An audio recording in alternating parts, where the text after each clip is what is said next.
O acidente vascular cerebral é a segunda maior causa de morte no Brasil. Acontece quando vasos que levam sangue ao cérebro entopem ou se rompem, provocando a paralisia da área cerebral que ficou sem circulação sanguínea. Aproximadamente 80% dos casos poderiam ser evitados através do controle de fatores de risco, mudanças nos hábitos de vida. O tempo de recuperação depende de cada paciente. Tem paciente que, como a sequela não é muita, então a gente tem uma recuperação mais rápida.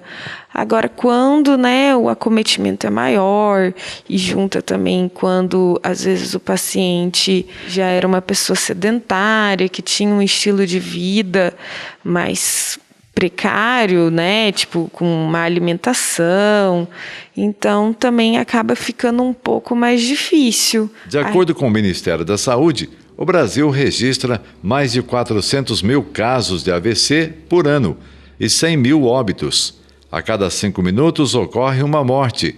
Segundo a Organização Mundial da Saúde, o derrame, como é popularmente conhecido, também é a doença mais incapacitante do mundo. A fisioterapeuta Caroline faz o atendimento de pacientes que foram vítimas de AVC. Ela nos explica como são os procedimentos para a recuperação. Ele tem a fase hipotônica, que é quando o paciente acaba de ter o AVC, que a musculatura ela fica mais, vamos dizer assim, mais mole. Então, a gente tem que trabalhar bastante a mobilidade do paciente para que depois ele não tenha grandes perdas, E depois dessa fase hipotônica, ele atinge uma fase que a gente chama espástica, que é que a musculatura fica mais dura, Vamos dizer.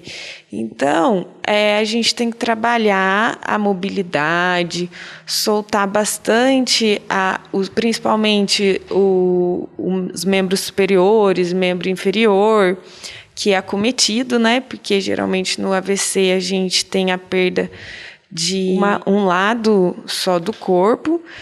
Então a gente vai trabalhar a parte de movimento de mão, de braço, de perna, tudo a fim de fazer o paciente voltar nas atividades normais. Não há como identificar quais sequelas terá uma pessoa que sofreu um AVC.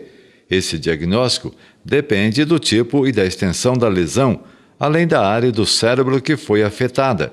A rapidez no atendimento ao paciente é primordial para que os danos à saúde sejam reduzidos. Quanto antes começa a fisioterapia, maiores são os ganhos, mais rápida é a evolução do paciente. O AVC, ele depende muito de cada caso, Então, a gente tem um AVC que ele tem um pouco acometimento, até um AVC que ele é mais grave. E ele também pode ser dividido, entre o AVC isquêmico e o hemorrágico. Então, o isquêmico costuma ser um pouco menos de prejuízo. Agora, o hemorrágico, ele acaba sendo um pouco mais grave. Quando um paciente é vítima de AVC, se torna fundamental o apoio da família no processo de recuperação. É preciso ter consciência do quanto esse apoio faz a diferença no final do tratamento.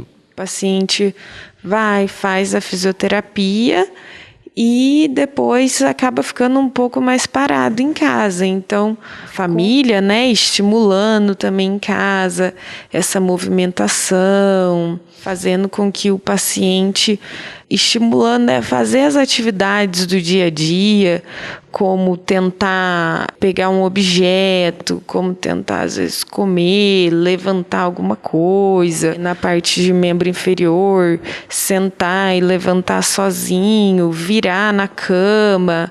Tudo que ir estimulando o paciente a ir conseguindo fazer sozinho vai ajudar.